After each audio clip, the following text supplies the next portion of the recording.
আসসালামু আলাইকুম প্রিয় দর্শক, অন্য মঞ্চের আলাপ চাইতায় আপনাদের সকলকে আমন্ত্রণ জানাই। দর্শক, দুদিন আগে একটি বক্তব্য জামাতের এমপি হওয়া এবং জামাতের এমপি যারা হয়েছেন তাদের মধ্যে সম্ভবত সব থেকে বিতর্কিত ব্যক্তি যিনি ওয়াজ করে বেড়ান সারা দেশে, এবং ওয়াজ করতে গিয়ে সারা দেশে এহেন কোনো বিতর্কিত কথা নেই যা বলেননি।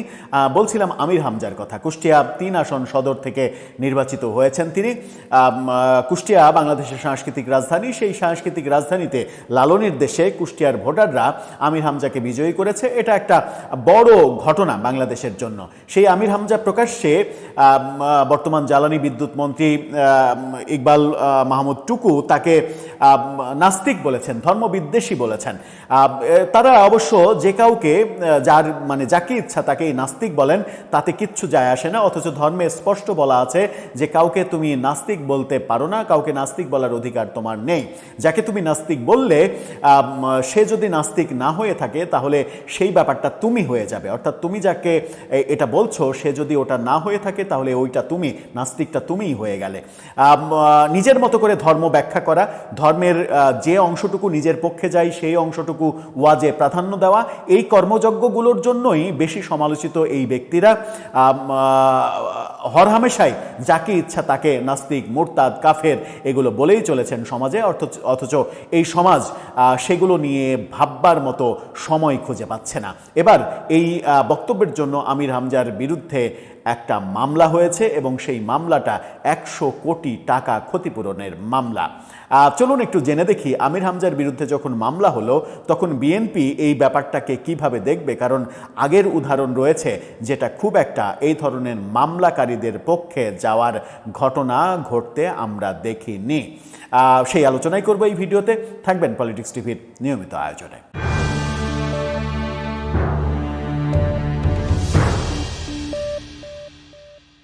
দর্শক, আমির হামজার ব্যাপারে বলছিলাম, তার আগে একটি মানবিক ব্যাপারে কথা বলতে চাই। ফুড ফর অল, সবার জন্য খাদ্য।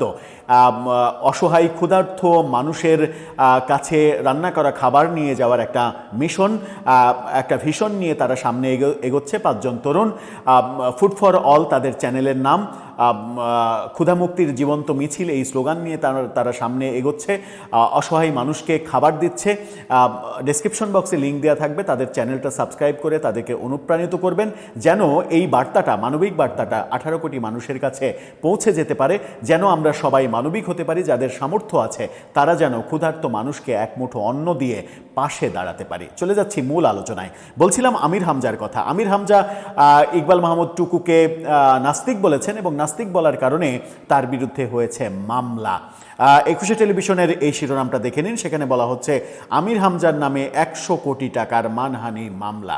এই নিউজে বলা হচ্ছে সেটা হচ্ছে যে বিদ্যুৎ, জ্বালানি ও খনিজ সম্পদ মন্ত্রী এবং বিএনপির জাতীয় স্থায়ী কমিটির সদস্য ইকবাল হাসান মাহমুদ টুকুকে নাস্তিক ও ইসলাম বিদ্বেষী আখ্যা দিয়ে বক্তব্য দেওয়ায় কুষ্টিয়া 3 আসনে জামাতের আমির হামজার বিরুদ্ধে 100 কোটি টাকার মানহানির মামলা করা হয়েছে। আজকে দুপুরে সিরাজগঞ্জ সদর আমলি আদালতে অ্যাডভোকেট SM নাজমুল ইসলাম বাদী হয়ে মামলাটি দায়ের করেছেন। আদালতের বিচারক সুমন কুমার কর্মকার মামলাটি আমলে নিয়ে আদেশের জন্য অপেক্ষমান রেখেছেন। বাদী অ্যাডভোকেট নাজমুল ইসলাম বলেছেন, মন্ত্রী ইকবাল হাসান মাহমুদ টুকু একজন সম্ভ্রান্ত মুসলিম পরিবারের সন্তান এবং জেলার বিভিন্ন মসজিদ, মাদ্রাসা, কবরস্থানের উন্নয়নে জড়িত।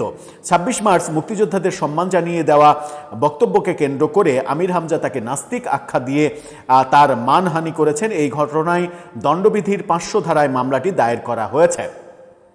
বাদীপক্ষের আইনজীবী অ্যাডভোকেট ইন্দ্রজিৎ সাহা জানান, ইকবাল হাসান মাহমুদ টুকুর পারিবারিক ও রাজনৈতিক পরিচিতি রয়েছে এবং তিনি একাধিকবার মন্ত্রীর দায়িত্ব পালন করেছেন। তাকে নাস্তিক বলে আখ্যা দেওয়ায় তার ব্যক্তিগত ও সামাজিক মর্যাদা ক্ষুণ্ণ হয়েছে। বিষয়টি তথ্য উপাত্ত সহ আদালতে উপস্থাপন করা হয়েছে। এদিকে মন্ত্রীকে নিয়ে এমন বক্তব্যে সিরাজগঞ্জের আইনজীবীরা ক্ষোভ, নিন্দা জানিয়েছেন। তারা অভিযুক্ত আমির হামজার দৃষ্টান্তমূলক শাস্তি দাবি করেছেন। কিন্তু এই সমাজ কতটা আমির হামজার বিপক্ষে দাঁড়ানোর জন্য প্রস্তুত সেটাও একটা বড় বিষয়।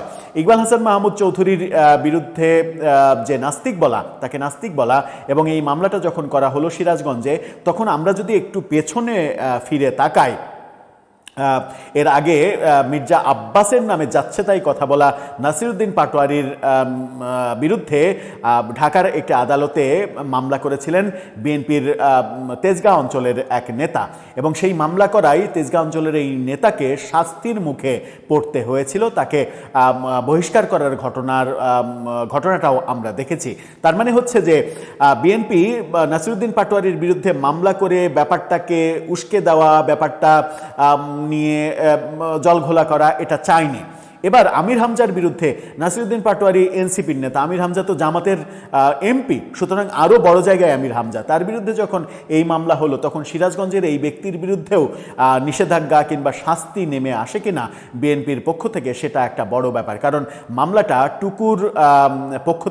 টুকুর মাধ্যমে করা হয়নি, তার মানে নিজের করা মামলা না, অন্য আরেকজন তার ভক্ত কিংবা সমর্থনকারী তিনি মামলা করেছেন, এবং তিনি যখন মামলা করেছেন আগের নাসিরউদ্দিন পাটোয়ারির বিরুদ্ধে মামলার মতো এবারও তাকে শাস্তির মুখে পড়তে হয় কিনা সেটা একটা বড় ব্যাপার। আর যদি এই মামলাটা আদালত গ্রহণ করে তাহলে আমির হামজা কি 100 কোটি টাকা দিতে বাধ্য হবেন, নাকি তিনি বিভিন্ন ওয়াজ মাহফিলে গিয়ে বলবেন একজন নাস্তিক, একজন মুফতি আলেমের বিরুদ্ধে মামলা করে এত বড় স্পর্ধা কোথায় থেকে পায়?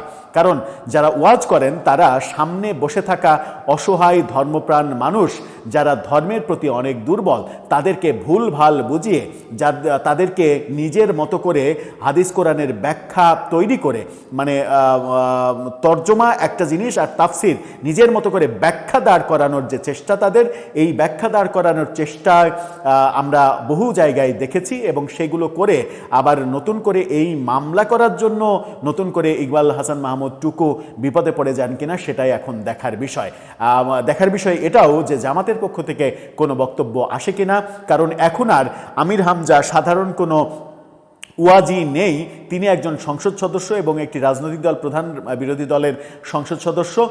তার কথা বলার সময় অবশ্যই ওইটুকু হুঁশ থাকা উচিত। আমরা জানি যে তিনি বিশ্ববিদ্যালয় থেকে লেখাপড়া করা একজন মানুষ, বিশ্ববিদ্যালয়ের শিক্ষায় শিক্ষিত একজন মানুষ, মানে গোমূর্খ মানুষ না যেহেতু তিনি, সেহেতু তার ওই কমন সেন্সটুকু থাকা উচিত যে কার সম্পর্কে কি কথা বলা যায় আর যায় না। আর ধর্ম সম্পর্কে তো আমাদের সাধারণ মানুষের চাইতে তাদের মানে ধারণা এবং জানাশোনা অনেক বেশি থাকার কথা। তাদের তো জানার কথা যে ইচ্ছা করলেই কাউকে নাস্তিক উপাধি দেয়া যায় না, ধর্ম সেটা মেনে নেয় না। দর্শক, আপনার মতামত এই ব্যাপারে জানিয়ে লিখতে পারেন আমাদের কমেন্ট বক্সে।